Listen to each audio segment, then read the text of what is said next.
Bruno to the Saudi Pro League? Could it happen? I think it could happen, but I would not put money on it happening anytime soon. The situation regarding the Saudis is this. The Saudi Pro League are planning on making some big moves in the summer transfer window. They're considering making approaches for players like Bruno Fernandes, Jack Grealish at Manchester City, also Victor Osimhen. These are the kind of names they're looking at. But if you're telling me, is Bruno Fernandes going to leave Old Trafford this summer, I would say to you that is not going to happen. Hold on.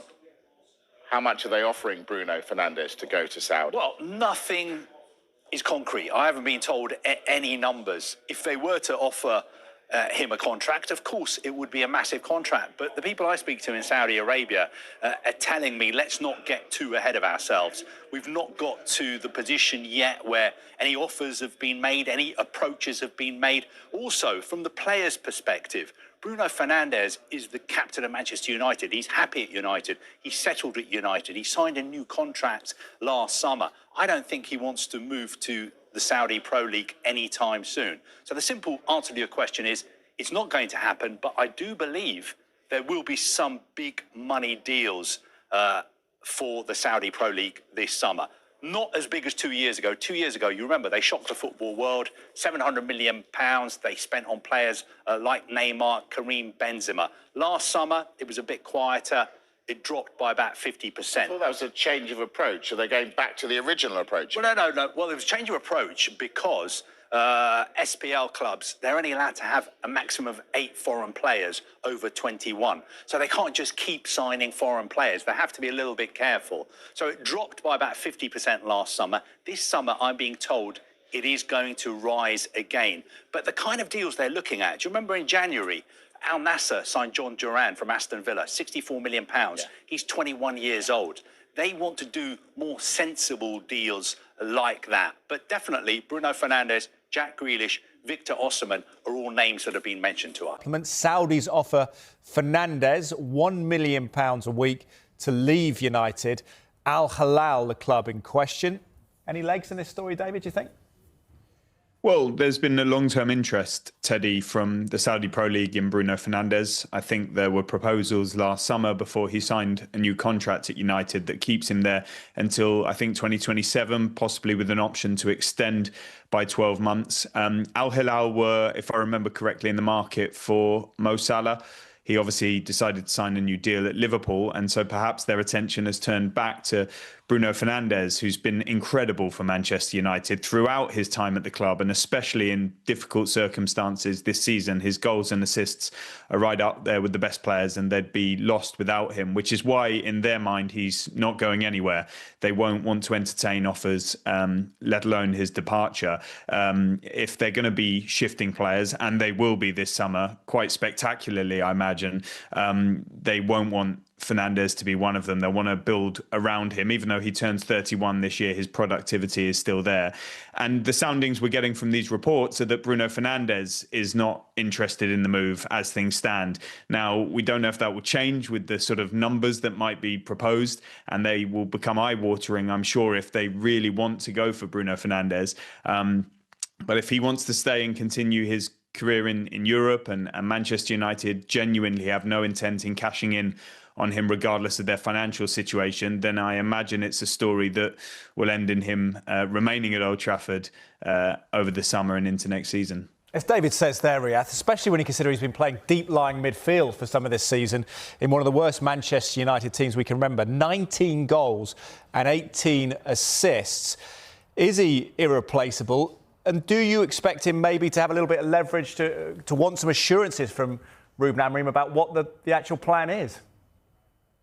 I think he'd be entitled to seek those assurances, even if Al-Hilal weren't putting crazy money on the table. Look, if I was to risk being a little bit facetious about it, he might fancy joining an upwardly mobile club. But look, we know what the Saudi league is. We know where they stand compared to Manchester United. So I'd be utterly amazed if he even considered it at this stage in his career when he's 30. But he'd have every right to ask United what their plans are, when is there going to be some coherence in this strategy they've got, when are they going to start bringing in players that are suitable for the Premier League, suitable for Manchester United, and equipped to get them moving forward again. I'd be amazed if he hadn't been having those conversations for the last couple of seasons, to be perfectly honest. But yeah, he has been their standout by a distance. I think we can all have a debate about his captaincy merits in terms of his temperament on the pitch, the way he sometimes behaves, but as a player, he's fantastic. And I think, we've already touched on the stats there, but 19 goals, 18 assists in that team. I think you could make an argument in that context for player of the season. Be amazing, wouldn't it, if that came about? We'll see what happens with Bruno. A lot of speculation over the last 24, 48 hours about Bruno Fernandes and his future. Alejandro has mentioned there's a lot of rumours around. What is your view of Bruno Fernandes and his importance to this team and this squad, not just for the next 2 weeks, 3 weeks, but going forward? I think it's easy to understand that, not just because of the numbers, but the way he plays, the importance that he has during his 5 years, I think, here. He's a top player. We need the top players. He's a leader. He's the captain. So he's really important. It's normal that there's a lot of clubs that want a player like Bruno, like Garnacho, like others. But we want to keep the best players. And Bruno is clearly one of the top players in the world. So our idea didn't change. We want Bruno here. David Ornstein has revealed Bruno Fernandes' true stance on the eye-watering offer he has received from the Saudi Pro League this week. Speculation about Al-Hilal's pursuit of Manchester United captain Bruno Fernandes has emerged significantly in recent days. Reports from Saudi Arabia on Monday claimed that officials from the Saudi Pro League club had held discussions with Fernandes' lawyer, Cotano Maria, and agent, Miguel Robin, regarding a potential summer move. Al-Hilal is reportedly eager to land a high-profile signing before the Club World Cup kicks off on June 14th and are willing to offer a staggering wage packet which would see Fernandes earn well over $1 million per week. However, further reports have indicated that United have no intention of parting with the 30-year-old, who is seen as a crucial figure in Ruben Amorim's plans at Old Trafford. The United boss explained that he wants to keep Fernandes during his latest press conference. While the plan at Old Trafford is to keep their creative midfielder, you never know what would happen when Saudi money comes into the equation. Fernandes would be earning significantly more than he currently does, even though he is United's highest-paid player, and that is always a lure for players.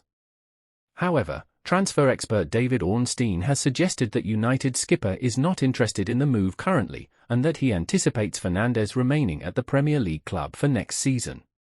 In their United's mind, has not going anywhere. They'll want to build around him, Ornstein said when discussing the topic on Sky Sports News. And the sounding we're getting from these reports are that Bruno Fernandes is not interested in the move as things stand. We don't know if that will change with the sort of numbers that might be proposed, and they will become eye-watering if they really want to go for Bruno Fernandes. But if he wants to stay and continue his career in Europe, and Manchester United genuinely have no intent in cashing in on him regardless of their financial situation, then I imagine it's a story that will end in him remaining at Old Trafford over the summer and into next season. United simply cannot head into next season without Fernandes leading the team out of the tunnel. Not only would it seem wrong to sell the captain, but it also makes little sense. There would be a lot of money on the table, but everyone would have doubts about how United could spend that cash. If there was evidence of United being able to recruit well and make the most out of their transfer kitty, perhaps there would be more fans inclined to the deal. But it is then completely opposite, and while there is a new regime in charge, they still have to prove themselves in the transfer market, and having to replace the only world-class player in the squad would almost be impossible for them. There is enough on the plate at Old Trafford this summer before adding in the task of somehow trying to replace Bruno Fernandes. Thankfully, it doesn't seem like they will have to do that.